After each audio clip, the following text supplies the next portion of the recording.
वक्रतुंड महाकाय कोटि सूर्य समप्रभ निर्विघ्नं कुरु मे देव सर्वकार्येषु सर्वदा। जन्म दिवस पर आज तुम्हारे सुरभित हूं मैं, आह्लादित है मेरा भी मन, ऐसा क्यों है? खुद को कईयों बार बधाई दी है मैंने, खुद को कईयों बार संवारा, ऐसा क्यों है? कहते हैं निज से बढ़कर कुछ भी ना होता, निज से बढ़कर तुम लगते हो, ऐसा क्यों है? बहरहाल यहां हम सब आज एकत्रित हुए हैं डॉक्टर ललित शुक्ला जी की स्मृतियों में गोते लगाने के लिए। 2015 वो फेटफुल ईयर जब हम लोगों के बीच में से वो अलविदा कह गए, लेकिन छोड़ गए ढेर सारी स्मृतियां।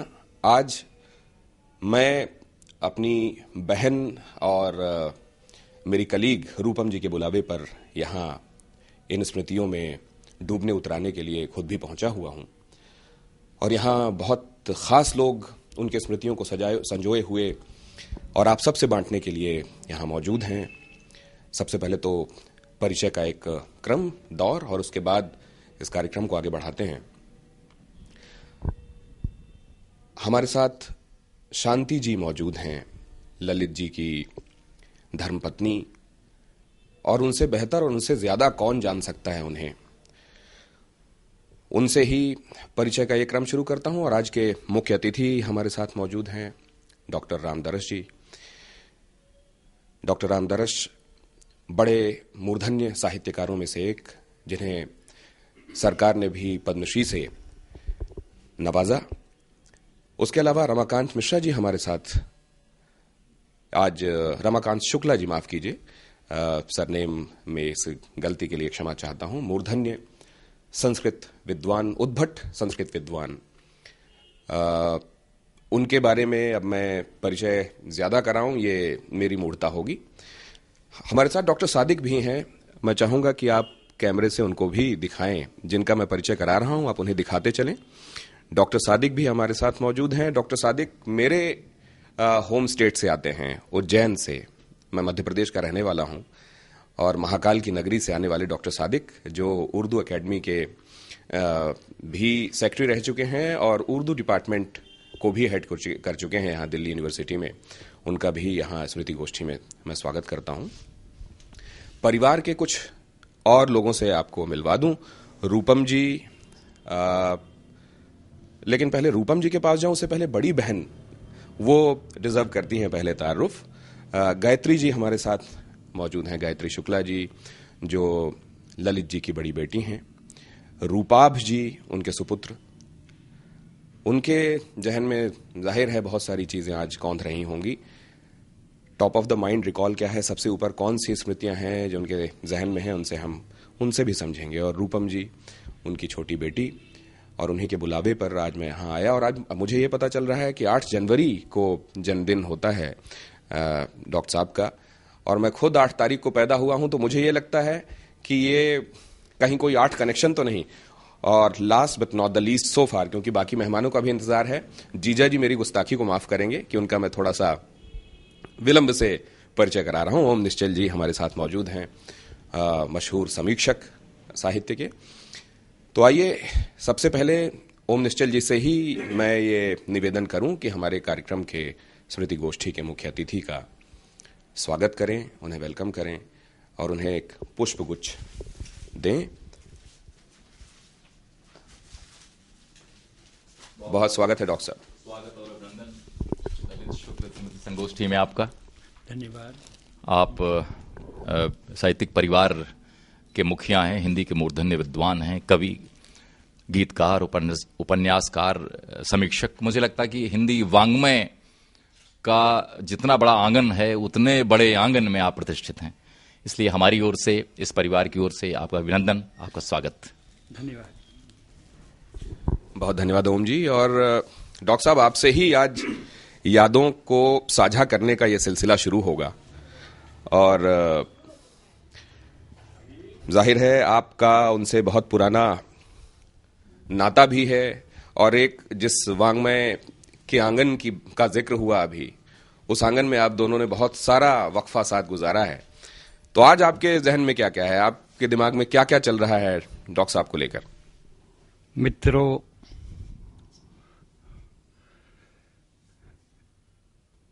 मैं शुरू में कहना चाहता हूं कि वाणी विहार में कुछ जगहें ऐसी थीं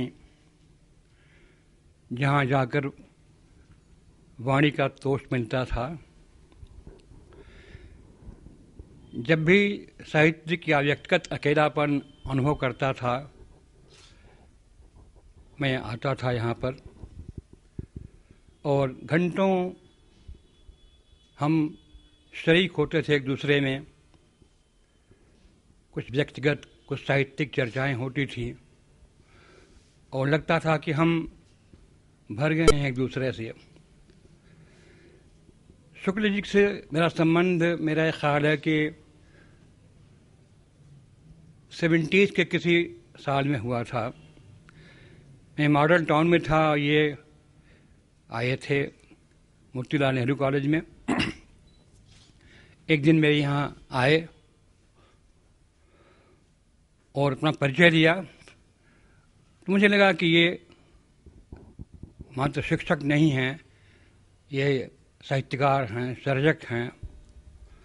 और उसी दिन से हमारी इनकी एक साहित्यिक यात्रा शुरू हो गई थी। हालांकि दूरियां थी मॉडल टाउन की और यहाँ की दूरियां थीं। जब हम यहाँ आए तो लगातार मिलना जुलना होता रहा। एक घटना घटी थी कि इनका नया काव्य नए मूल्य पुस्तक की पांडुलिपि मेरे पास आई थी देखने के लिए मैकमिलन से। माहेश्वर जी ने भेजा था। वो पुस्तक मुझे बहुत अच्छी लगी, अच्छी रिपोर्ट दी मैंने। और एक दिन मैं बैठा था महेश्वर के यहाँ, ललित जी बैठे हुए थे और मैं उसकी तारीफ कर रहा था उस पुस्तक की। दोनों मुस्करा रहे थे और कहा कि ये इन्हीं की तो है। तो ललित जी से मिलना, उनसे बातचीत करना, उठना बैठना बहुत ही मूल्यवान था। बहुत कम लोग होते हैं जो कि सर्जक भी हैं और समीक्षक भी हैं, शोधक भी हैं। शुक्ल जी ने अच्छा शोध कार्य किया, अच्छे शोधक थे, अच्छे समीक्षक थे और सर्जक तो थे ही। नया काव्य नए मूल्य बहुत ही मूल्यवान पुस्तक है। छायावाद से लेकर के आज तक की इतनी सघन यात्रा इन्होंने की है और बड़ी ईमानदार यात्रा की है। प्रायः लोग देख देख करके काटते छांटते रहते हैं कि इनको लेना है, इनको नहीं लेना है, लेकिन वो बड़े ईमानदार समीक्षक थे और उन्होंने हर व्यक्ति को जो कि उनको अच्छा लगा उन्होंने लिया है। उनकी किताब 7वीं शताब्दी का लोकार्पण तो मेरे ही हुआ था। गिरिजा कुमार माथुर प्रिसाइड कर रहे थे और उस पुस्तक की बड़ी चर्चा थी। और उनका उपन्यास शेष कथा मैंने इस पर लिखा भी है और बड़ा अच्छा उपन्यास है। तो मेरा ख्याल है हर विधा में उनके पास एक मूल्यवान, एक या दो या कई मूल्यवान पुस्तकें हैं जो कि साहित्य की निधि के रूप में स्वीकार की जानी चाहिए। शुक्ल जी की खास बात यह थी कि इतना विद्वान होने के बावजूद, इतना बड़े सर्जक होने के बावजूद उछल कूद नहीं करते थे। जब यहाँ उछल कूद मची हुई है, थोड़ा थोड़ा लिख करके लोग उछल कूद मचाते हैं और क्या क्या तरीके अपनाते हैं चर्चा माने के लिए, पुरस्कार पाने के लिए। वे अपने घर में बैठे हुए समाधिस्थ होकर के काम करते थे। बीमारी की अवस्था में भी उन्होंने बहुत काम किया। मैं कहता था कि आपके हाथ पाँव में थोड़ा सा शैथिल्य आया है, लेकिन आपका दिमाग अभी बहुत सक्रिय है। और उस अवस्था में भी उन्होंने बहुत कुछ काम किया। बहुत पढ़ते थे, नई किताबें खरीदते थे। तो ऐसे मित्र के साथ होना हमारे लिए बड़ी मूल्यवान बात थी। उनकी यादें आती रहती हैं। उन यादों को संजो करके हम अपने को अपने को धनी महसूस करते हैं। और मैं आज इस वक्त उनको नमस्कार करता हूँ और चाहता हूँ कि सोचता हूँ कि उनकी याद मेरे ही नहीं बल्कि सारे साहित्यकारों के मन में बसी रहेगी। धन्यवाद। इतने सारगर्भित तरीके से डॉक्टर शुक्ला की शख्सियत को शायद ही कोई बयान कर सकता है, और जो आपने अहम बात कही जो शायद हम लोगों की पीढ़ी के लिए भी एक प्रेरणा है कि इतने अकम्प्लिश्ड होने के बाद और योग्यता की पराकाष्ठा में पहुंचे हुए लोगों में से एक होने के बावजूद उछल कूद नहीं था उनकी शख्सियत में, और ये गंभीरता, ये सागर सी गंभीरता, और उनकी कृतियों में से एक है सागर देख रहा है। और मैं उम्मीद करता हूं कि आज डॉक्टर ललित भी हमें कहीं से देख रहे हैं और सागर सी उस गंभीरता का जिक्र भी जो आप उनके बारे में कर रहे हैं वो सुन रहे होंगे। और आइए अब चलते हैं डॉक्टर शुक्ला के पास। रमाकांत शुक्ला जी हमारे साथ मौजूद हैं। नमो ब्रह्मण्य देवाय गो ब्राह्मण हिताय च जगद हिताय कृष्णाय गोविंदाय नमो नमः। सबसे पहले तो मैं डॉक्टर ललित शुक्ला जी के जन्म दिवस पर उनकी स्मृति को प्रणाम करता हूं। जो साहित्यकार होते हैं, जो वाणी के उपासक होते हैं, जो अक्षर ब्रह्म के साधना करते हैं, उनका जन्म और मरण दोनों एक समान से ही होते हैं, उनको इसका फर्क नहीं पड़ता। और जब तक चिंतन की शक्ति है, जब तक वाक शक्ति है, जब तक भावना शक्ति है लोगों में, तो उनमें वो सदा जीवित रहते हैं। इसीलिए उनको अजर अमर कहा गया है। और कहा भी गया है कि जयंती ते सुकृतिनो रस सिद्धा कवीश्वरः नास्ति येषाम यशक्काये जरा मरण जम भयम। डॉक्टर ललित शुक्ला जी से मेरा 70 के दशक से संबंध है। वाणी विहार जब बना तो मैं इसका सबसे पहला निवासी हूँ। और हमारे मित्र डॉक्टर राम सुरेश पांडे जी इस बात को ये कहते हैं हम यहाँ के आदिवासी हैं। वाणी विहार में रमाशंकर श्रीवास्तव जी आए, फिर मेरे बाद सुरेंद्र नारायण त्रिपाठी जी आए।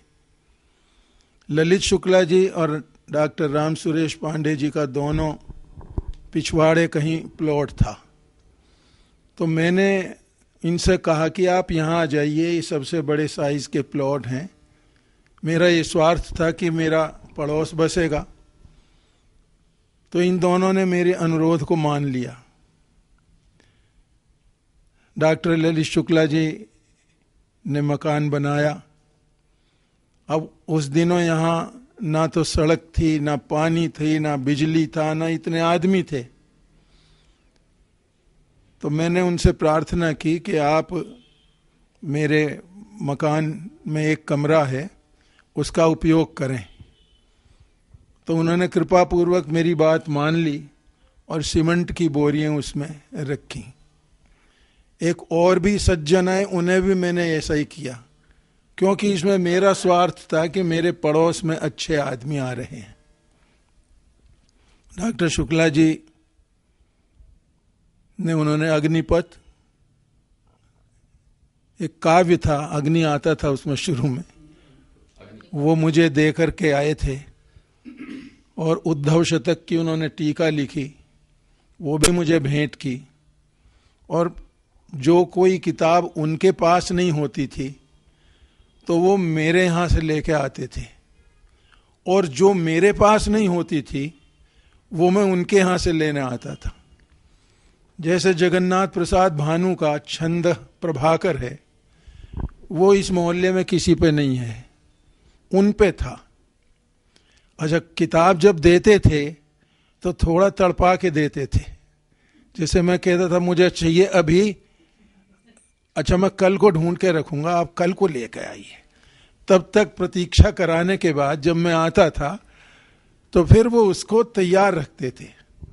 तो छंद प्रभाकर को मैं 2-3 बार लिया, तो बोले आप इसका फोटो स्टेट करा के रख लीजिए। तो मैं गया और पड़ोस में यहाँ एक फोटो स्टेट वाले थे, मैंने फोटो स्टेट कराया, मेरे पास है वो उनके हस्ताक्षरों वाली। उन्होंने आधुनिक बहुत लिखा, संस्मरण लिखे, गोवा गए थे उस पे लिखे, वागातूर पे कुछ कहानी लिखी, अपने जो जीवन में अच्छे अच्छे साहित्यकार आए थे उनके संस्मरण पर एक किताब लिखी। उनके विषय में भी कई थीसिस आई। तो मैं तो ये समझता हूँ कि ये वाणी विहार, वाकई में ये वाणी विहार है। वाणी नाम है भारती का, वाणी नाम है सरस्वती का, वाणी नाम है, वही वाणी जब रूप धारण करती है कागज पे तो उसे लेखनी कहते हैं, और वही वाणी जब मुंह में रहती तो उसे भाषा कहते हैं। इन दोनों की उन्होंने साधना की। हमें बहुत खुशी है और गर्व है अपने पर कि हम जिस मोहल्ले में रह रहे हैं वाणी विहार में, उसमें ऐसे सरस्वती के उपासक रहते थे और हम उनके पड़ोसी थे। बहुत यादें हैं जब वो महाप्रयाण के कुछ ही दिन पहले एक दिन सामने की तरफ सड़क खराब हो गई थी, तो सोनू जी, रूपाब जी, वो उनको एम्बुलेंस से लेकर उधर जा रहे थे। तो वो मैं ऊपर से देखा छज्जे पे से, तो थोड़ी देर में एम्बुलेंस आई और वो देख रहे थे, नहीं मुस्कुरा रहे थे उस समय, लेकिन उसके कुछ दिन बाद ही फिर वो अपनी पार्थिव लीला को समेट चुके थे। तो आदमी जीता है, रोटी कपड़ा मकान उसको मिलना चाहिए, मिलता ही है, लेकिन इसके अलावा अगर साहित्य की सेवा कर दे तो वो अक्षय भंडार सौंप जाता है। ऐसे साहित्य शिल्पी को मैं प्रणाम करता हूँ। उनके परिवार के ऊपर प्रभु की कृपा रहे, सब स्वस्थ रहें। और श्रीमती शुक्ला जी, ये तो बहुत ही दयालु, बड़ी अच्छी हैं। इन्होंने बड़ी उनकी सेवा की। हम देखते हैं कि छत के ऊपर, तब तो छत या अपनी छत से सब कुछ दिखाई देता था, उनकी सेवा करती थी, पैर दाबती थी, भोजन का इंतजाम सब करते हैं और बड़ी सेवा की इन्होंने। इनको मैं प्रणाम करता हूँ कि आप की तपस्या से उनका साहित्यिक जीवन भी सुपुष्ट रहा। वाणी विहार की बात करूं तो ये तो पता नहीं कौन सा आश्चर्य मानेंगे आप। छोटी सी जगह में इतने इतने बड़े साहित्यिक रह रहे हैं। डॉक्टर रामदरस मिश्र जी सैकड़ों किताब इन पे लिखी, इनके विषय में लिखी, इन्होंने लिखी। ललित शुक्ला जी, आपके सामने मैं बोल रहा हूं, मैंने भी कुछ लिखा है, लोग ऐसा मानते हैं। पांडे जी सांख्य शास्त्र के विद्वान। तो हमारे बहुत सी स्मृतियां हैं।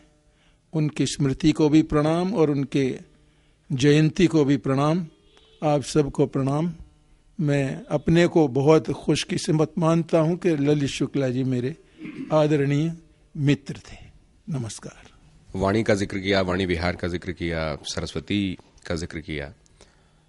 अब संस्कृत के और देवी के उपासक और अगर भक्त वो भी रहे हैं तो वो निश्चित रूप से आज आपके श्रीमुख से सरस्वती स्तुति भी सुनना चाहेंगे, तो उसका निवेदन आपसे प्लीज। डॉक्टर रामदरस जी, निश्चल जी, सादिक जी, पांडे जी, रूपाब जी, गायत्री, रूपम और गौतम जी, मैं कुछ संस्कृत में लिखता हूँ, लेकिन वो संस्कृत ऐसी है कि सादा हिंदी समझने वाले समझ जाते हैं।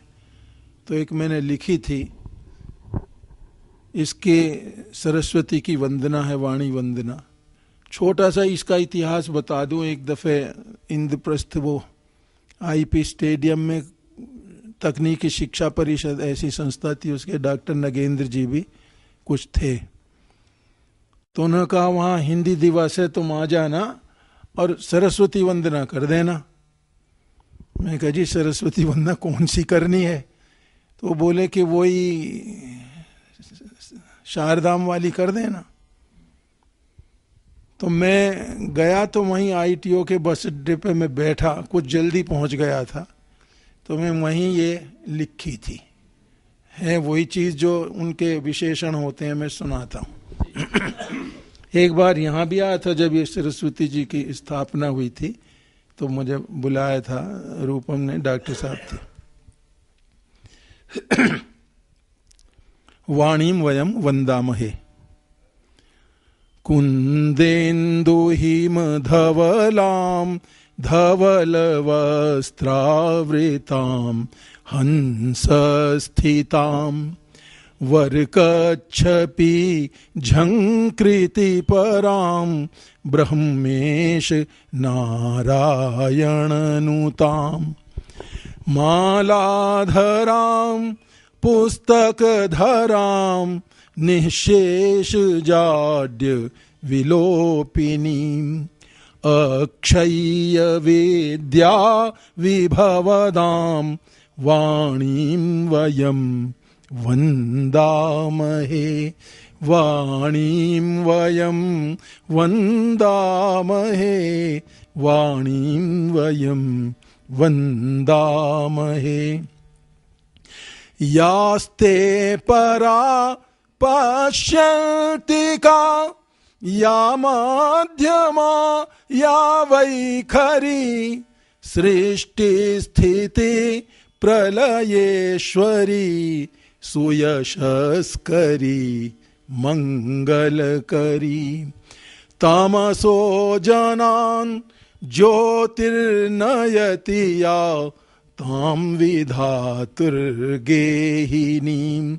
शुक्लां सुमतिदां मातरं वाणीं वयं वन्दामहे वाणीं वयं वन्दामहे वाणीं वयं वन्दामहे। वाणीम वयम वंदामहे और शारदा शारदाम बोज वदना वदनाम्बुजे सर्वदा सर्वदा अस्माकं सन्निधिं सन्निधिं क्रियात। और कहते हैं राम ते अधिक राम कर दासा। तो अगर ऐसा है तो सरस्वती से बढ़कर सरस्वती के उपासक हैं और उन सरस्वती भक्तों को मेरा प्रणाम। और ऐसे ही सरस्वती भक्त ललित जी की स्मृतियों में गोता लगाते हुए हमारे साथ बैठे हुए हैं राम सुरेश पांडे जी, जो संस्कृत के खुद भी ज्ञाता हैं। फलसफा, ये जो एक विधा है फिलॉसफी, उसके बहुत बड़े ज्ञाता हैं। और आज उनके दिमाग में जिंदगी के फलसफों से जुड़ी कौन सी ऐसी बातें आ रही हैं जब वो ललित जी को याद करते हैं, आइए उनसे सुने। अध्यक्ष महोदय,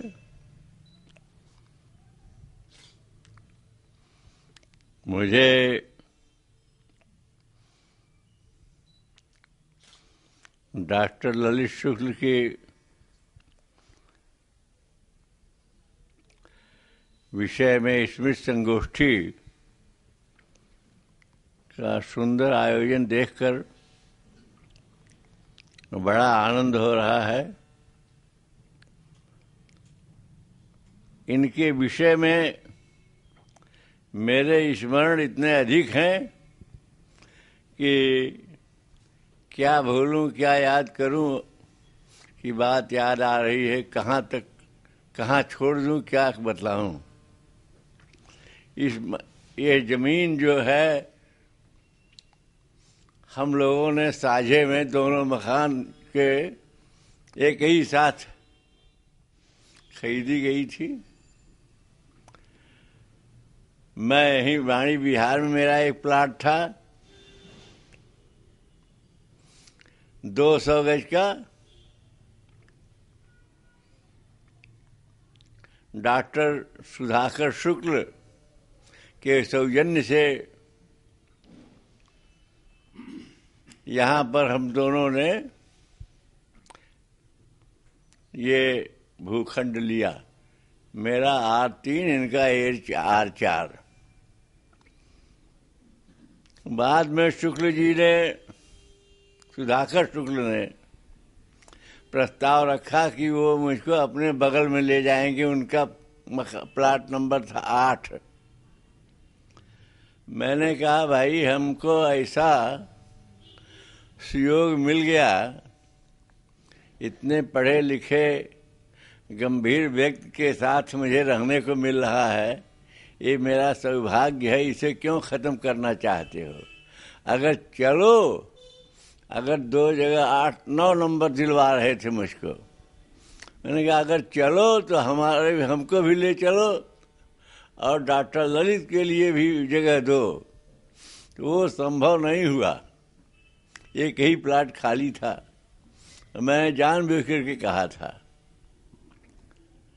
तो हम लोग फिर अब उनकी व्यवस्था आ गई और मेरी व्यवस्था तो थी ही, यहाँ रहने लगे। और जितना हमारा पड़ोसी में प्रेम रहा है उसको वर्णन नहीं कर सकता मैं। ललित जी प्रायः मेरे यहाँ इसी समय 5 बजे बैठते थे और 2 घंटे तक विद्वान से जब बात होगी तो और कोई बात तो होगी नहीं, चुगली वगैरह वाली, साहित्य की चर्चा चलती थी। इनके माध्यम से बहुत कुछ सीखा। जैसे हमारे डॉक्टर शुक्ल हैं, और मिलेंगे, कुछ सुनेंगे, कम सुनाएंगे ज़्यादा, और मैं शुश्रूष हूँ, सुनता हूँ।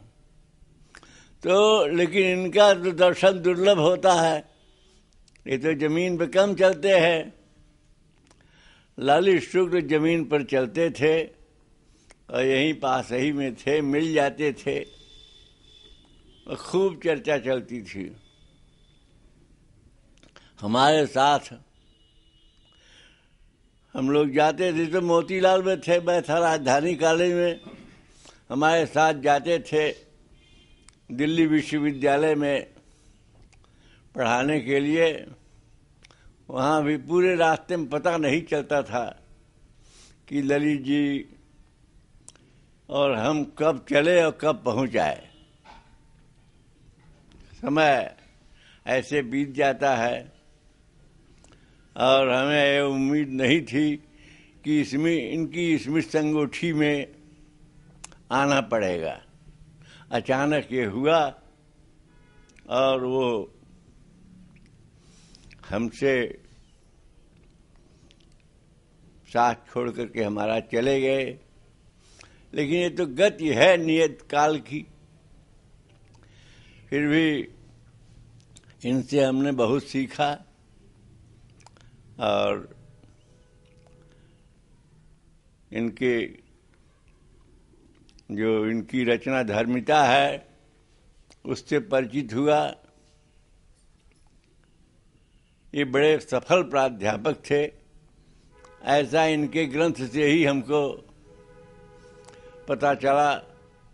जो गोष्ठी हुई थी हमारे घर पर ही, उसमें ललित जी ने बड़े ललित ढंग से एक घटना प्रस्तुत की थी कि विद्यार्थी, उनको अवतरे जी ने बताया था, विद्यार्थी आपस में कलह कर रहे थे कि झगड़ा चल रहा था कि अवतरे जी अच्छा पढ़ाते हैं ललित जी।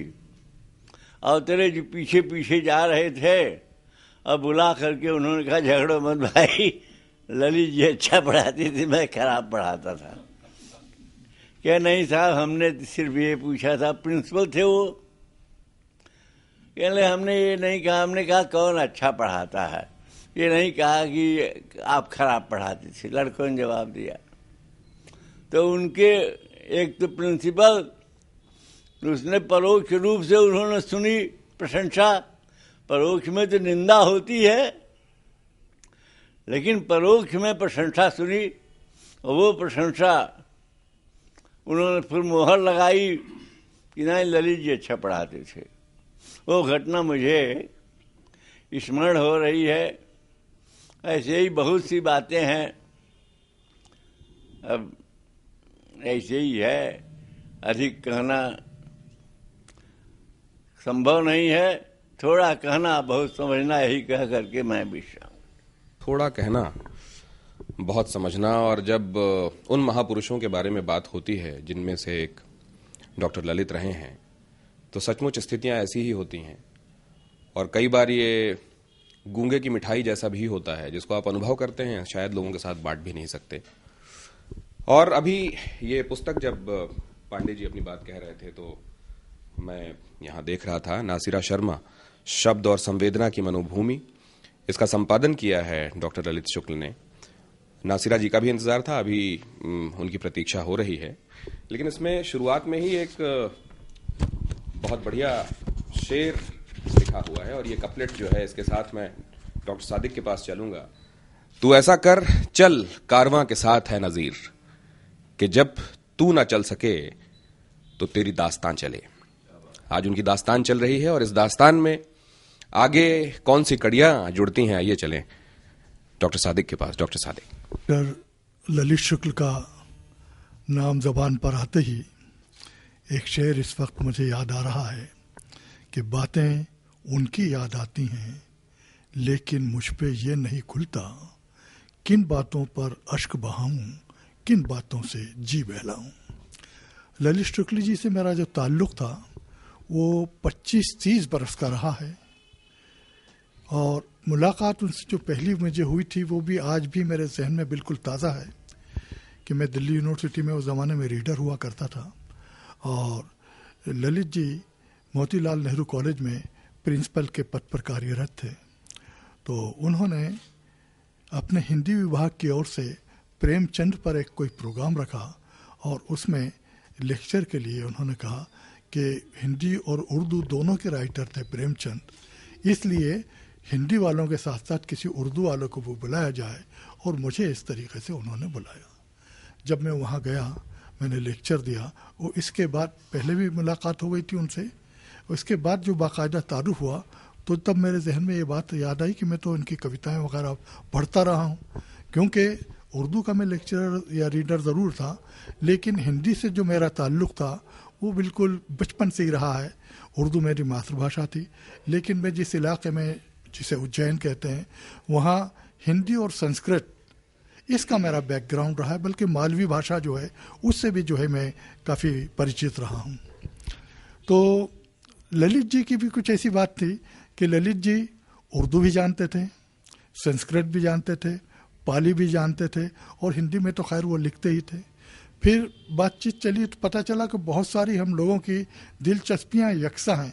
बहुत सारे ऐसे राइटर्स को हम पसंद करते हैं जो जिन्हें वो पसंद करते हैं उन्हें मैं भी पसंद करता हूँ, और इस तरह से हमारी दोस्ती दिन ब दिन काफ़ी घनिष्ठ होती चली गई।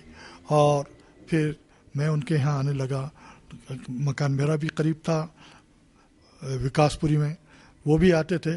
और बड़ी एक अच्छी बात मेरे लिए ये रही कि ललित जी इवनिंग कॉलेज में थे, तो उनको दिन में काफ़ी वक्त मिल जाया करता था, तो हम लोग अक्सर शाम के बजाय सुबह मिला करते थे। और दोपहर जनकपुरी में हमारे और ललित जी के एक दोस्त हुआ करते थे, देवेंद्र ईसर, हिंदी और उर्दू दोनों में ही लिखते थे वो भी, तो हम उनके पास अक्सर जाया करते थे।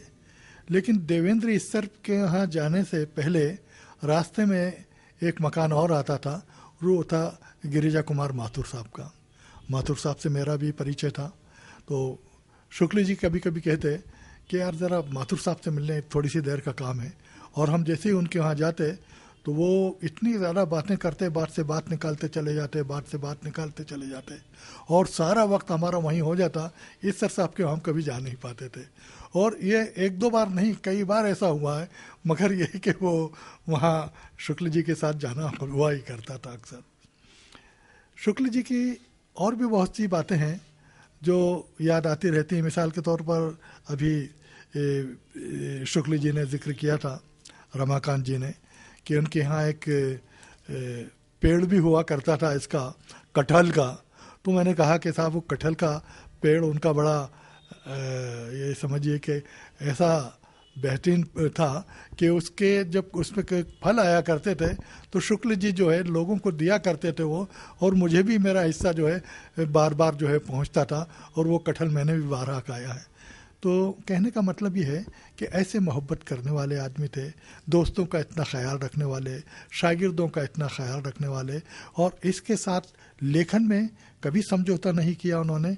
और उनकी कोई रचना आज तक मेरी नज़र से ऐसी नहीं गुजरी जिसे हम कुछ हल्की कह सकें। क्योंकि उसमें गहरा चिंतन होता था, ज़िंदगी के तजर्बे हुआ करते थे, और भाषा पर तो उनका जो अधिकार था वो ऐसा अब कम ही लोगों के पास मिलता है। और मैं फिर उसी शेर पे बात करूँगा कि बातें उनकी याद आती हैं, लेकिन मुझ पर ये नहीं खुलता किन बातों पर अश्क बहाऊं, किन बातों से जी बहलाऊं। किन बातों पर अश्क बहाऊं, किन बातों पर जी बहलाऊं। और अभी ये पुस्तक भी मैं देख रहा था जो डॉक्टर ललित शुक्ल पर ही लिखी गई है, डॉक्टर क्षेत्रपाल शर्मा ने लिखी है। स्वप्न नीड़ की कुछ पंक्तियां उद्धृत की हैं उन्होंने। सारा संसार सजोए, सारा संसार सजोए, बीते सपनों की थाती, प्राणों के लघु दीपक में, प्राणों के लघु दीपक में जलती सुधियों की बाती। ऐसी और कौन कौन सी स्मृतियां हैं, सुधियां हैं। परिवार के डॉक्टर ललित के दामाद यहां बैठे हुए हैं, आइए उनके पास चलें। ओम जी, जो कि खुद भी मूर्धन्य साहित्यकार हैं, वो किस तरीके से देखते हैं एक साहित्यकार को भी और अपने ससुर जी से जुड़ी हुई स्मृतियों को भी। बहुत बहुत धन्यवाद आदरणीय गौतम जी। आज 8 जनवरी है और आदरणीय ललित शुक्ल जी को हम लोग याद कर रहे हैं। बहुत पुराना संबंध है डॉक्टर साहब से, एक लेखक के नाते, रिश्ते नाते के कारण भी। लगभग 35 साल का इनसे पहली मुलाकात मेरी लखनऊ में हुई थी। मैं सूचना विभाग से संबद्ध था और एक पत्रिका उत्तर प्रदेश के सहायक संपादन से जुड़ा था। बहुत ही एक अच्छी संगोष्ठी या सम्मेलन कहें, प्रेमचंद जन्म शताब्दी वर्ष के अवसर पर हम लोगों ने किया था और उसकी देखभाल के लिए मैं भी वहां था। और वहां डॉक्टर साहब विश्वनाथ प्रसाद तिवारी के साथ लखनऊ में मुझे मिले थे। और उसके बाद एक ऐसा सिलसिला पत्राचार के चला, जैसा अभी डॉक्टर शुक्ल जी कह रहे थे कि बहुत अच्छा लिखते थे। लिखने में जो सुडौल राइटिंग, जो सौष्ठवता थी, वही उनके गद्य में भी थी। उनका पत्र मुझे लगता है एक ललित निबंध की तरह शुरू होता था और रिपोर्टाज के हल्के हल्के झोंके उसमें आते थे। वो चिट्ठियां अगर मेरे पास कहीं हैं या जिसके पास भी होंगी, शायद वे बहुत मिसाल के तौर पर रखी जाने वाली चिट्ठियां हैं। और जब वो चिट्ठियों का जिक्र करते थे तो जिन दिनों सियाराम शरण गुप्त रचनावली एडिट कर रहे थे, उनके पत्राचार का, सियाराम शरण जी के पत्राचार का जो 5वां खंड है, उसकी बहुत सारी चिट्ठियां हमने देखी। इस बात की वो खास तवज्जो देते थे कि चिट्ठियां संभाल कर कैसे रखी जानी चाहिए या कैसे मैथिली शरण जी के यहाँ, सियाराम शरण जी के यहाँ चिट्ठियां संभाल कर रखी जाती।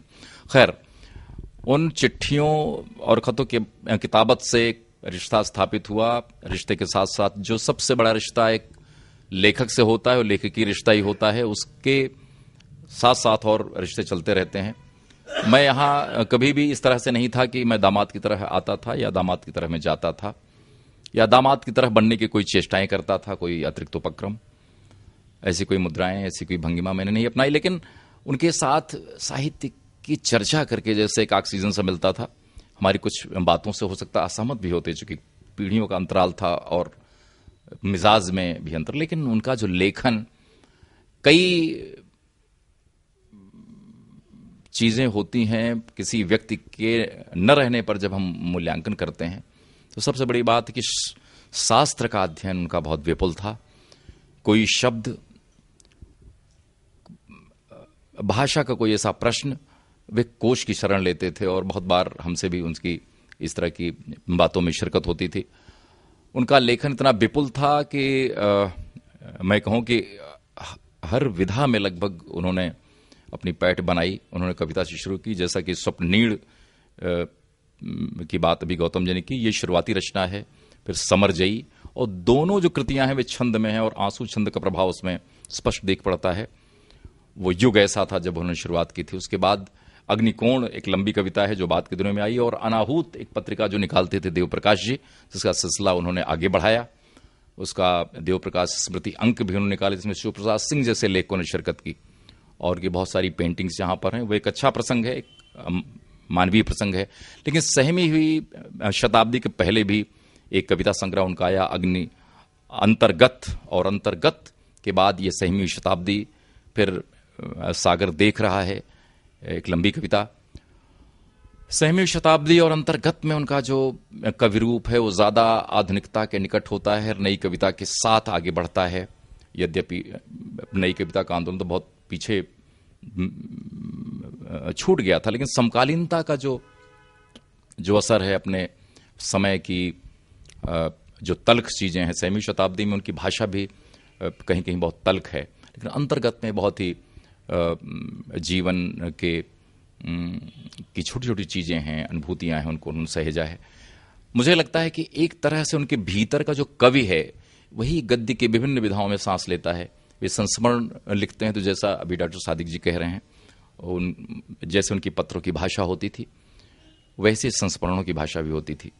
उन्होंने जिन लोगों के साथ काम किया, जिन गुरुजनों के संरक्षण में आचार्य कृष्ण शंकर शुक्ल, उन्हें सानिध्य मिला भगवती स्वाद वाजपेयी जैसे उपन्यासकार का, उन्हें सानिध्य मिला जयशंकर त्रिपाठी जी जैसे बहुत ही संस्कृत के उद्भट विद्वान ललितबंध लेखक, और हिंदी में भी उतने ही समादृत।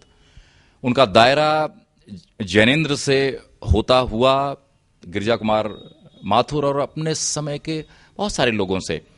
यद्यपि जिस लेखक का रिश्ता मैथिली गुप्त के परिवार से हो, मुझे लगता है कि उससे बड़ा प्रमाण और कोई नहीं हो सकता। अज्ञेय और बहुत सारे लोगों के सानिध्य की बातें बताते थे। जैसा डॉक्टर सादिक जी ने कहा कि अंतिम वर्षों में वे अपनी आत्मकथा की ओर लौट रहे थे। मुझे भी ऐसा लगता था कहीं कहीं वे गांव को याद कर रहे हैं, लिख रहे हैं। हम भी कहते तो कुछ ऐसा ललित गद्य लिखना चाहिए जिसमें किसी तरह के शोध और अध्ययन की अनिवार्यता नहीं होती, उससे बहुत सारी चीजें अपने समय की आ जाती हैं। लेकिन खैर समय ने यह अवसर नहीं दिया। लेकिन जैसा कि मैंने कहा कि एक कवि के रूप में उनकी 6-7 काव्य कृतियां हैं। रिपोर्टाज के 2 बेहतरीन संकलन हैं, पार्वती के कंगन और सोजा लोबो। उन दोनों में, जिन दोनों में लखनऊ में था और जिस समय उनसे ऐसी पारिवारिकता का रिश्ता नहीं जुड़ा था, मैंने उनकी 3 किताबों पर लिखा। उसके बाद यह मान करके अपने रिश्तेदारों पर लिखने से बचना चाहिए, मैंने लगभग नहीं लिखा। लेकिन सोजा लोबो पर, अंतर्गत पर और युग दृष्टा प्रेमचंद पर हमने जनसत्ता में लिखा और कई। लेकिन उन्हें पढ़ता रहा। नया काव्य नए मूल्य के पाठक मुझे बीच बीच में मिलते रहे आलोचना के सिलसिले में। और जैसा रामदर्श जी ने कहा कि वे तो उस पांडुलिपि के परीक्षक थे, और मैकमिलन की जो कसौटी हुआ करती थी वो आज के बड़े प्रकाशकों के यहाँ ऐसी कसौटियां नहीं हैं। शायद भारतीय ज्ञानपीठ में भी ऐसी कसौटी नहीं है। और उन दिनों जो किताबें आई, नया काव्य नए मूल्य, उनमें बहुत ही उसका आकर्षक, उसका कवर, उसकी भाषा, उसका तेवर और वो खुलापन आलोचना में, जिसको अनौपचारिक गद्य भी कह सकते हैं। आलोचना में ऐसा गद्य हमने बहुत कम देखा है। कहानी संग्रह 2 जिसमें धुंधल का और आँच का रंग, बहुत सारी कहानियां उसमें हैं। छोटे छोटे जो छोटी घटनाएं हैं वे इसमें हैं। उपन्यास में भी उन्हें जो आजमाइश की, और दूसरी एक दुनिया उनका पहला उपन्यास था, और दूसरा उपन्यास था शेष का था, जिसमें गांव को उन्होंने पूरा डिपिक्ट किया है। गांव में एक साधु कैसे आते हैं और कैसे उसके साथ जो गांव का जीवन है आंदोलित होता है, कैसे एक युवक उसमें एक नायकत्व की भूमिका अदा करता है। तो इस तरह से परिवर्तन के हामी भी थे। आलोचना में सियाराम शरण गुप्त पर तो उनका शोध कार्य था। बाद में सियाराम शरण गुप्त सृजन और चिंतन के नाम से किताब निकली। सियाराम शरण गुप्त जी पर उन्होंने रचनावली एडिट की, उस परिवार से उनका रिश्ता रहा। मैथिली शरण जी पर उन्होंने बेहतरीन संस्मरण लिखा है। समय के हस्ताक्षर जिसकी गोष्ठी आदरणीय राम सुरेश पांडे जी के यहाँ यहीं पर हुई वाणी विहार में, और उस समय अनेक गोष्ठियां भी होती थीं। लेखनी जिसके सौजन्य से आज ये गोष्ठी संपन्न हो रही है, उन्हीं की परिकल्पना है। आगे चलकर मैंने देखा कि लंदन में भी एक हमारी मित्र हैं शैल अग्रवाल, जो लेखनी वेबसाइट चलाती हैं। तो मैंने उनसे कहा कि भाई लेखनी हमारी भी संस्था है जिससे बहुत सारी गोष्ठियां, जिसकी अध्यक्षता गिरिजा कुमार माथुर, रामविलास जी और कई ऐसी गोष्ठियों में रामदर्श जी रहे हैं। यहाँ के बहुत सारे लेखक रहे हैं दिल्ली के। तो लेखनी जैसी संस्था के माध्यम से उन्होंने सोचा कि समय समय पर ऐसी गोष्ठियां होनी चाहिए। तो उनकी शख्सियत की जो सबसे बड़ी कसौटी है वो लेखन है। हर आदमी एक गृहस्थ है, इस मायने में गृहस्थ थे। ऐसे शिक्षक थे कि सुधीश पचौरी ने जनसत्ता में लिखे अपने लेख में कहा कि सबसे अंतिम और आदर्श शिक्षक ललित शुक्ल हैं। वही उसका अंतिम वाक्य था। तो ये बहुत सारी बातें हैं और मुझे अनेक मौकों पर उनसे चर्चा करने का मौका मिलता था। कहीं मुझे भी अगर कोई बोलना हो और उनसे कोई अनिवार्य बिंदु ग्रहण करने हो, कारण कि उन्हें रीतिकाल, भक्तिकाल की जैसी बारीक जानकारी थी। मुझे नहीं आता कि रीतिकाल का कोई अध्यापक आज तो कोई बचा भी होगा, उस तरह से विवेचना करें। डॉक्टर नगेन जी के साथ मैंने कोश कार्य किया, भारतीय भाषा कोश, तत्सम शब्दकोश। तब नगेन जी देख नहीं पाते थे, लेकिन मैं जानता हूं कि भारत सरकार की सारी शब्दावलियां उनके परामर्श से निकली हैं और हिंदी वाङ्मय के इतने बड़े अध्येता, और उनके साथ भी ललित जी का बड़ा अच्छा सानिध्य रहा।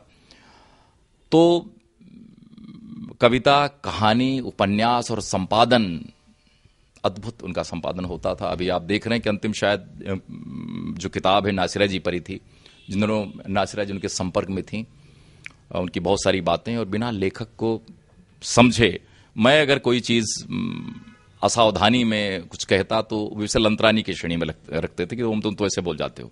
लेकिन वे बिना कथ्य, बिना तथ्य के कि कोई बात नहीं करते थे और हमेशा वो संशयी भी रहते थे। बहुत ही प्रामाणिकता के साथ छूट लेकर आप कोई बात कह दें और ललित जी को स्वीकार्य हो, ऐसा नहीं होता था।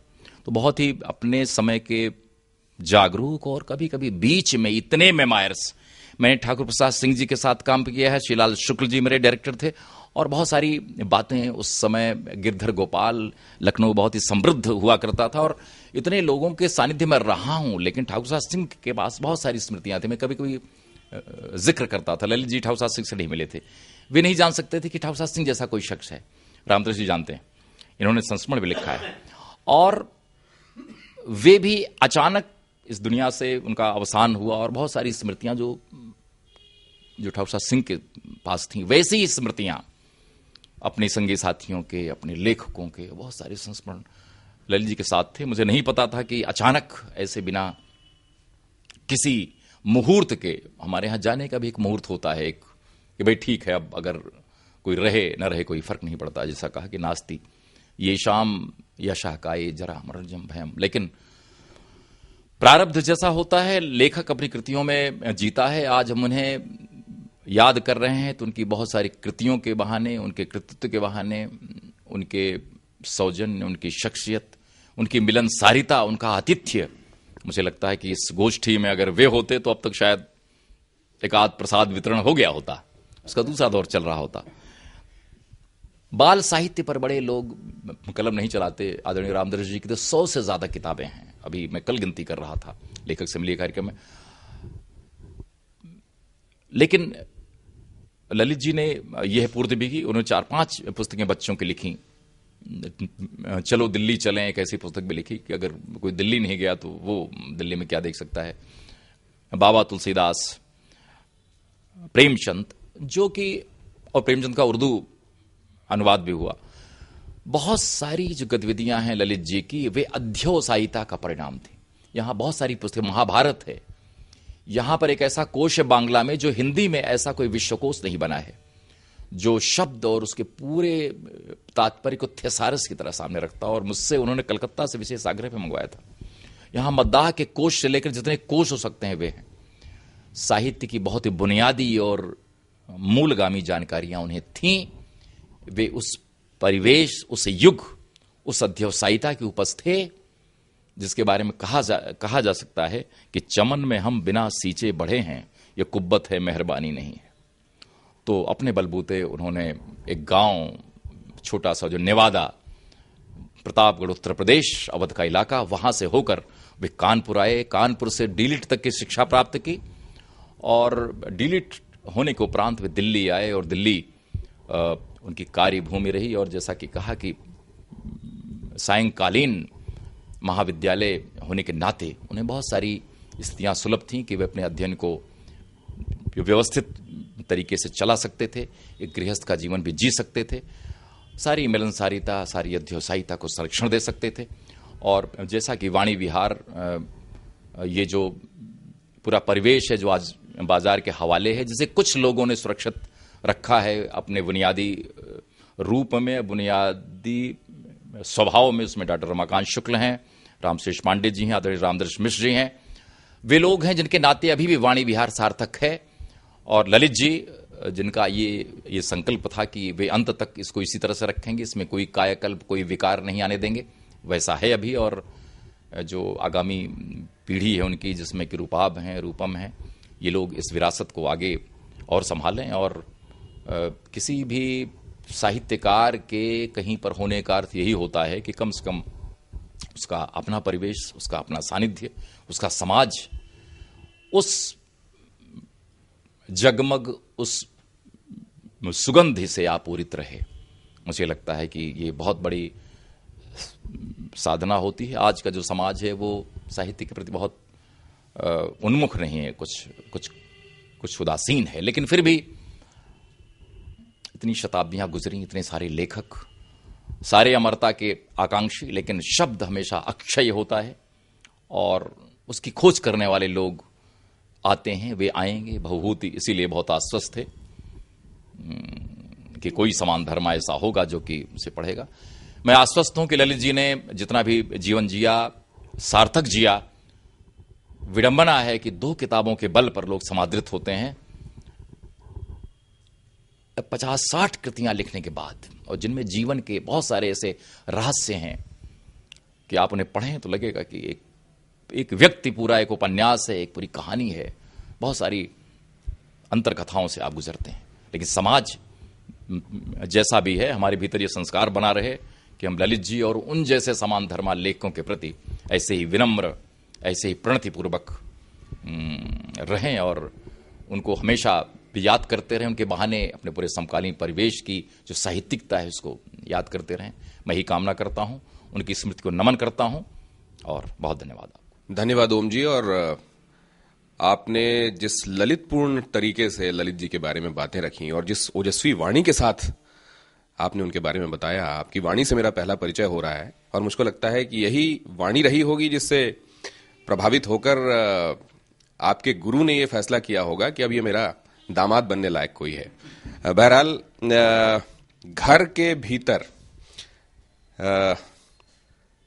बहुत बड़े लोग भी, और जो एक बात डॉक्टर सादिक की बातों से और ओम जी की बातों से निकल कर आई, वो किसी की पंक्तियां वो पूरे तौर पर क्या है मुझे याद नहीं, लेकिन उसका जो सार है वो ये कि बहुत बड़े आदमी हो तुम, लेकिन क्या उतने बड़े इंसान भी हो।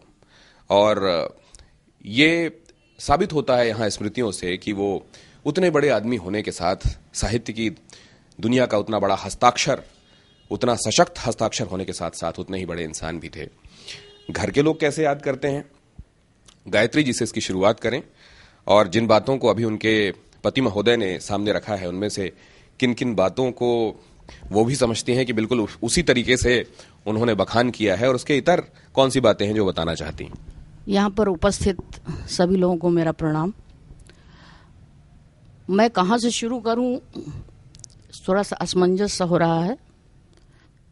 जब से मैंने होश संभाला और पिता को समझना शुरू किया, तब से मैंने अपने पिता से एक ही बात सीखी कि पढ़ना चाहिए। और ये बात वो हमेशा कहा करते थे कि लड़कियों की पढ़ाई बहुत ज़रूरी है। अगर लड़कियां शिक्षित नहीं होंगी तो समाज शिक्षित नहीं होगा। और इसी सिलसिले में शायद वो हम लोगों को भी शहर की तरफ लाए। पहले वो सोचते थे कि बहुत घर बन जाए, ऐसा हो जाए तब हम चलें, लेकिन बाद में शायद उन्होंने अपना फैसला बदला और हम सब लोगों को यहाँ ले आए। हम सब लोग मीन्स सिर्फ हम 3 थे, मैं, मेरे पिता और मेरी माँ। मेरे भाई बहन दोनों मुझसे बहुत छोटे हैं, एक लंबा अंतराल है इन सब में। शायद इन लोगों ने जब से होश संभाली मैं इस घर से बाहर हूं, इतना फासला है हमें। जब से मैं आई मैं काफ़ी दिन तक अकेली रही, अकेली संतान के रूप में, और पिता से वो सब कुछ पाया जो मुझे पाना था, यानी मेरी पढ़ाई लिखाई। इसके साथ साथ कभी भी उन्होंने डांटा नहीं मुझे, कभी भी एक थप्पड़ नहीं लगाया मुझे। आज इस बात का अफसोस है कि उन्होंने मुझे डांटा क्यों नहीं, क्योंकि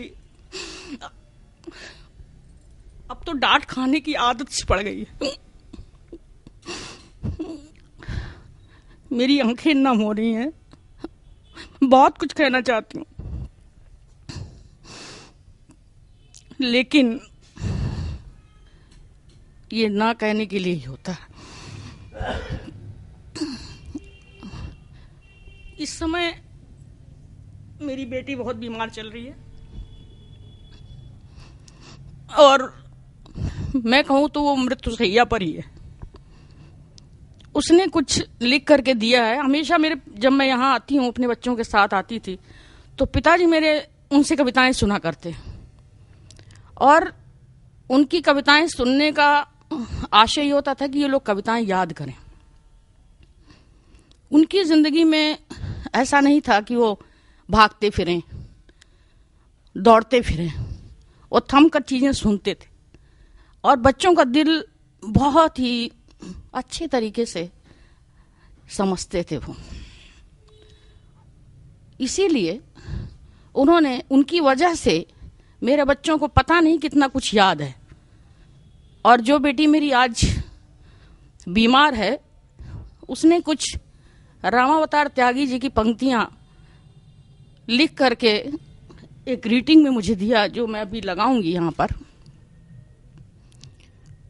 और उसने ये कहा कि नाना जी को मेरी तरफ से नमस्ते कह देना।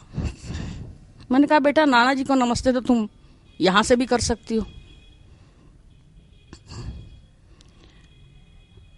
उसकी आंखें नम हो जाती हैं, वो नाना जैसा बनना चाहती है। नाना जी की मिसाल लेकर वो आगे बढ़ना चाहती थी, लेकिन ऐसा शायद समय को मंजूर नहीं। मुझे उन्होंने पीएचडी तक पढ़ाया, और बहुत कुछ दिया। इस घर से जाने के बाद सन 82 में मेरी शादी हुई, और मैं यहाँ से चली गई। मेरा भाई उस वक्त बहुत छोटा था, शायद 4 साल का रहा होगा, बहन 7 साल की रही होगी। और उसके बाद मैं शायद ही कभी हफ्ते भर यहाँ रह पाई।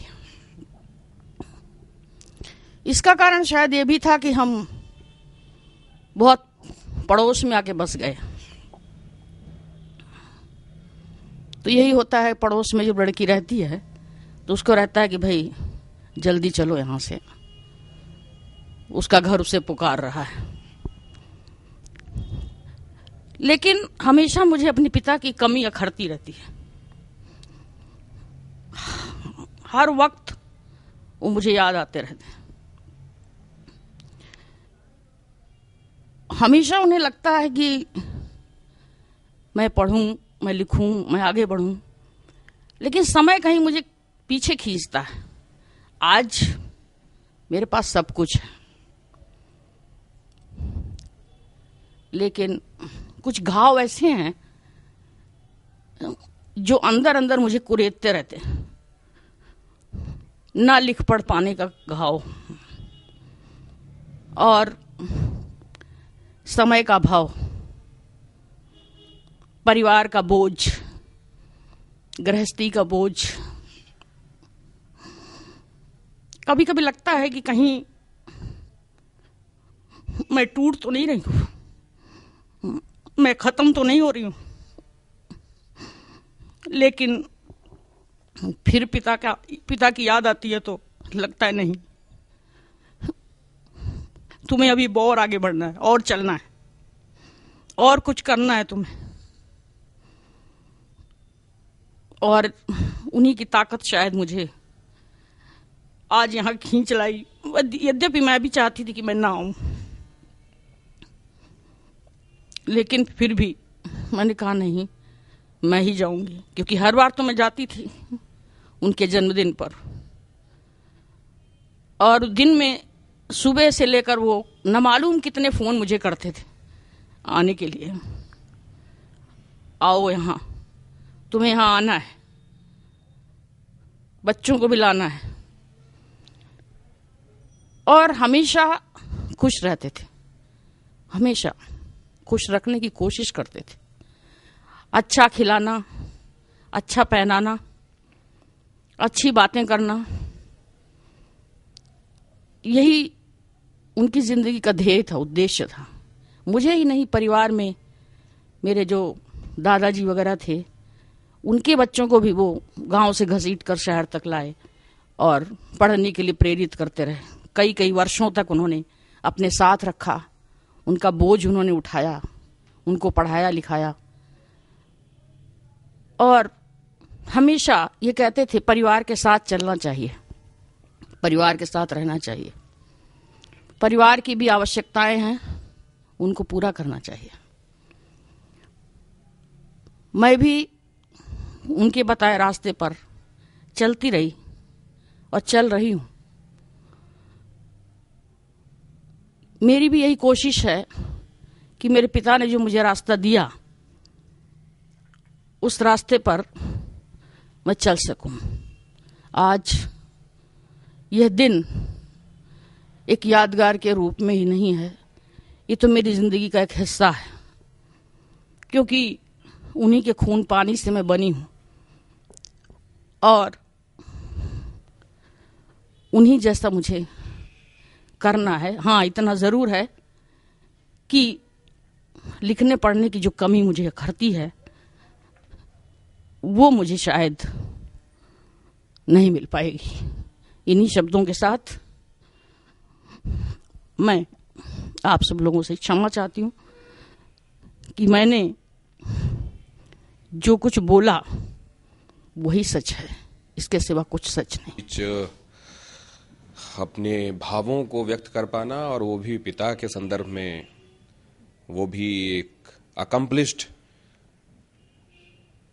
व्यक्ति के विषय में बोलना, जो पिता भी हो, जिसने स्नेह भी दिया हो और संस्कार भी दिया हो। और ये बड़ा टाइट रोप वॉक होता है जब आपको उस बच्चे को, जिसको आप बहुत ज्यादा स्नेह करते हैं, उसको संस्कार का पाठ पढ़ाने के लिए कई बार कठोर भी होना पड़ता है। और ऐसा करते हुए फिर जब आप उन स्मृतियों में जाते हैं, जब आपका वो सफर शुरू हुआ, तो भाव आवेग ऐसा ही होता है। और मैं समझ सकता हूं आपको इसमें कहीं भी व्यथित होने की जरूरत नहीं है, कम से कम इस लिहाज से। और वो जो कुंती ने एक बार भगवान कृष्ण से, जो मेरे बड़े बताते हैं, कहा था कि भगवान कष्ट जरूर देते रहना, क्योंकि उसी से तुम याद रहते हो। और पढ़ने लिखने के विषय में आपका अगर ये भाव है, तो पढ़ाई लिखाई की ये याद ही सरस्वती की बहुत बड़ी सेवा है, और इस लिहाज से आपको दुखी होने की जरूरत नहीं। रूपा, आप क्या कहते हैं अपने पिताजी के बारे में? आइए उनसे। सबसे पहले तो सबको धन्यवाद। शुरुआत करते हैं रामदास अंकल जी से, जो मेरे मन में हमेशा झिझक होती है जब भी जाता हूँ अंकल जी के पास, कि जिनका लगभग 6 दशक का जिनका राइटिंग लाइफ रही है, लेखकीय जीवन रहा है, समझ नहीं आता है कि इनसे बात कैसे करें कि कहीं कोई गलती ना हो जाए। लेकिन अंकल जी जब भी मिलते हैं तो इतने सरल तरीके से मिलते हैं कि पिताजी की कमी जो है वो महसूस ही नहीं होने देते हैं। और डॉक्टर शुक्ल का इनके पास तो मैं बल्कि कल ही गया था, तो लेकिन इन्होंने बड़े ही सहज भाव से कहा मैं बिल्कुल आऊँगा। डॉक्टर सादिक जो बड़े ही अच्छे दोस्त हमारे पिताजी के थे और हैं, रहेंगे, और ये साथ में हमारे भी बहुत अच्छे दोस्त हैं। इनकी बातें हमेशा जो है वो उत्साह देने वाली होती हैं। और अंकल जी डॉक्टर पांडे, जो इनकी और हमारे बीच की जो दीवार है, वो जैसे रॉबर्ट फ्रॉस्ट ने कहा था कि दीवार पड़ोसी के या तो ना हो तो छोटी हो जिससे झांक सकें एक दूसरे के। तो हमारी दीवार इतनी छोटी है कि अंकल जी और हम एक दूसरे को देख पाते हैं रोज, लगभग रोज। तो वहीं से अंकल जी का देखते ही हाथ उठ जाता है आशीर्वाद के लिए। तो ये एक सौभाग्य वाली बात है। पिताजी के लिए जो है मैं उनके थोड़ा सेंस ऑफ ह्यूमर पे कुछ मुझे वाकये याद आ रहे हैं, जो बड़े अभी भी याद आते हैं। कभी कभी तो हंसी छूट जाती है कि छोटे थे हम लोग तो बस्ता भर के किताबें होती थी, तो और फिर पिताजी की किताबें देखते थे तो लगता था कि भाई अभी इतना पढ़ रहे हैं, क्या आगे चल के इतना पढ़ना पड़ेगा। तो एक दिन जो है हिम्मत करके पूछ ही लिया कि क्या मतलब भविष्य यही है, अभी यही किताबें नहीं पढ़ी जा रही हैं, तो और इतनी सारी किताबें हैं तो कैसे पढ़ेंगे इसको, और आप कैसे पढ़ते हैं। तो उन्होंने कहा देखो बेटा, ये तो तुम्हारे ऊपर है, तो जब बड़े हो जाओगे तो खुद समझोगे इन किताबों का क्या महत्व है। और किताबों की दुनिया बहुत बड़ी है। एक बार इसमें, जैसा कि आपने कहा गोता लगाने वाली बात, एक बार गोता लगाओगे तो कभी उबर नहीं पाओगे, लेकिन सब कुछ वहीं है, वो एक पूरी दुनिया है। और फिर थोड़ा जब बड़े हुए, कुछ समझ बनी, तो लगा कि हाँ, जो कहते हैं वो बहुत सही कहते हैं। कुछ इनकी किताबें टटोलनी शुरू की तो काफ़ी कुछ तो समझ में नहीं आता था, तो लेकिन फिर भी धीरे करके कुछ समझ बनी। जैसे महाभारत को देखा तो लगा कि हाँ, महाभारत सीरियल देखते हैं तो ये महाकाव्य है, फिर रामचरितमानस है, ये है, तो धीरे करके।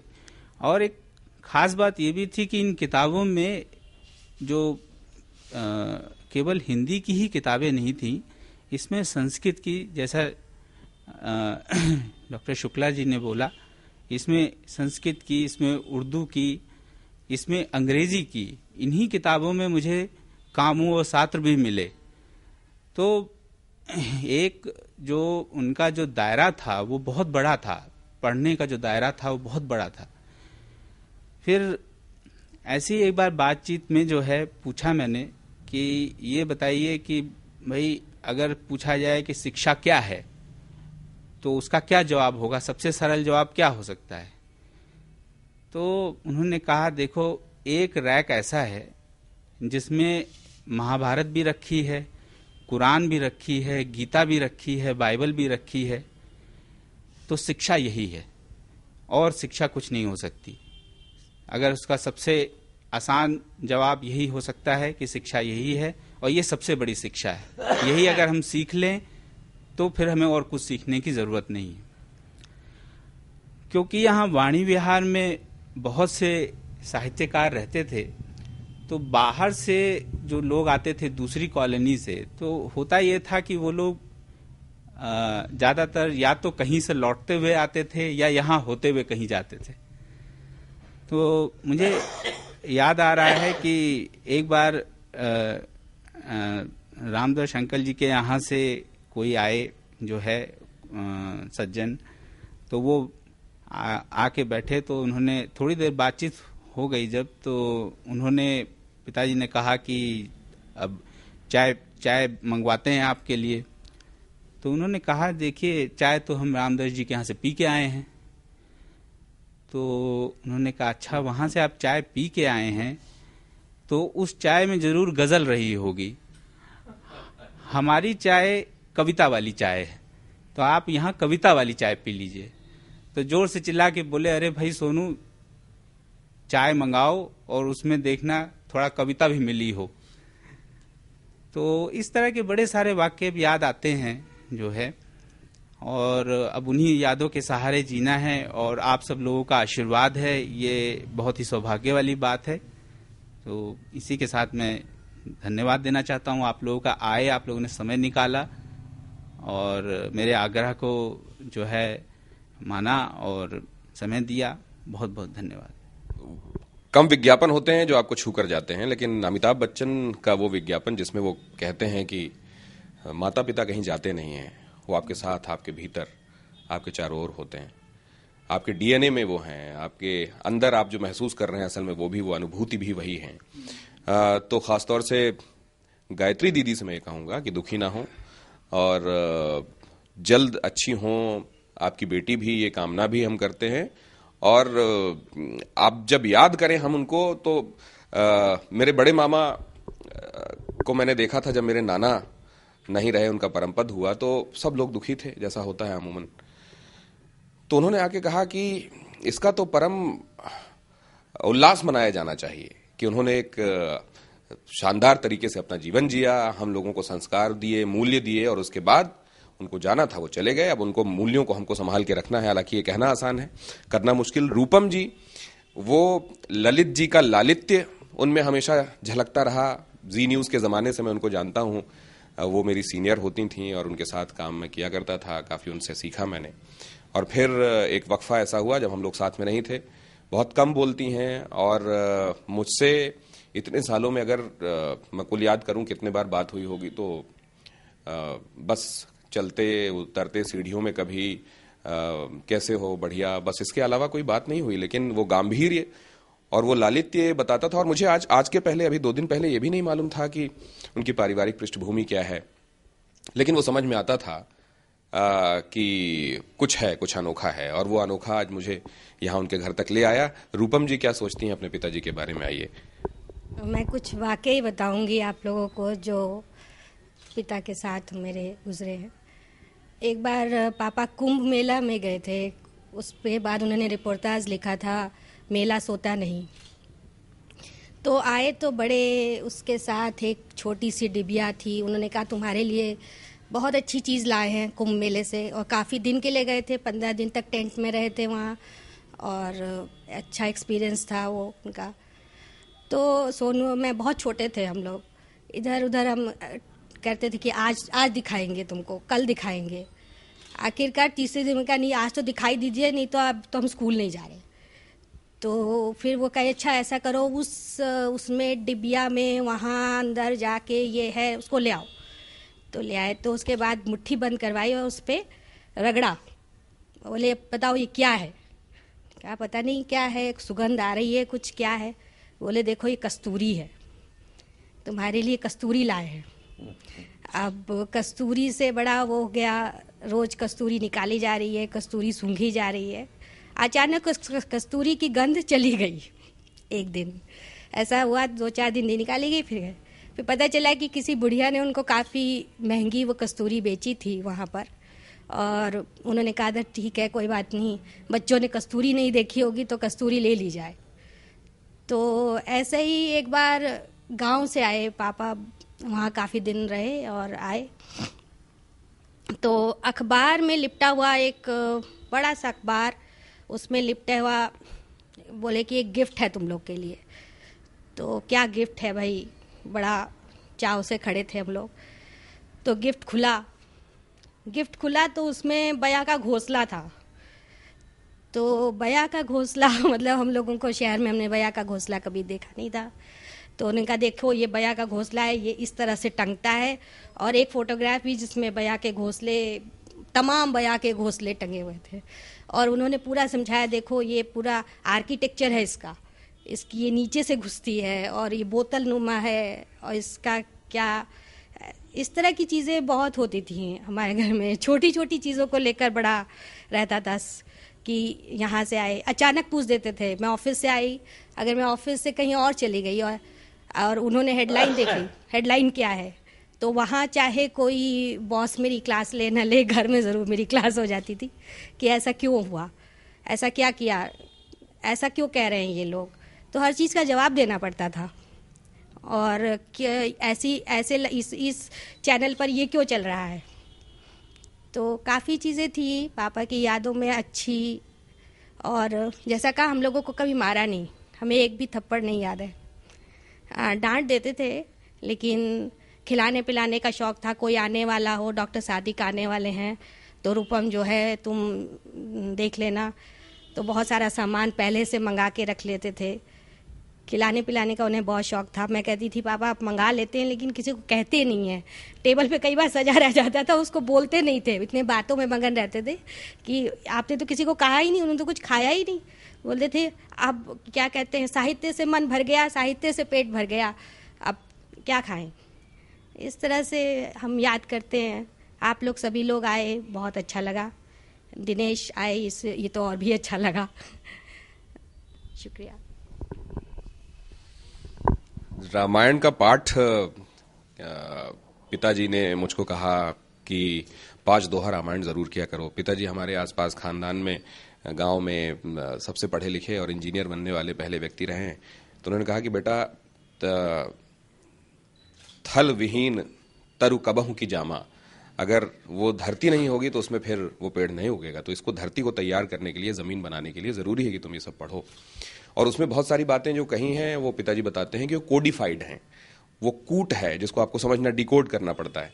तो मुझको लगता है कि वो जो कस्तूरी, बेशक उसकी सुगंध चली गई हो बाद में, लेकिन वो फलसफा आपको दे गई कि कस्तूरी कुंडल बसे मृग ढूंढे बन माही, ऐसे घट घट राम है दुनिया जाने ना ही। और इसी तरह बया का घोंसला, जो शायद आपको ये सिखा गया कि दुनिया को थोड़ा उल्टा होके भी देखो तो समझ में आएगा कि दुनिया में कैसा टॉपसी टर्वी है। बहरहाल अब वक्त हो चला है कि सभी विद्वज्जनों का मैं धन्यवाद करूं, और साथ में जैसा कि परमात्मा के लिए कहा जाता है और परमात्मा के ही सब अंश हैं, आवाहनम न जानामि विसर्जनम, पूजाम चैव न जानामि क्षमस्व हे श्रीमन। तो आप सभी, मुझसे अगर कोई धृष्टता हुई हो तो माफ कीजिए। और ललित जी को हम सब की तरफ से श्रद्धांजलि, और बदले में कामना ये कि उनका आशीर्वाद हम सबके साथ रहे और आगे हमारा मार्ग प्रशस्त करे कि हम वो सब कर पाएं कि कुछ उनके जैसा ही हमारे बाद हमारे बारे में कहा जा सके। धन्यवाद।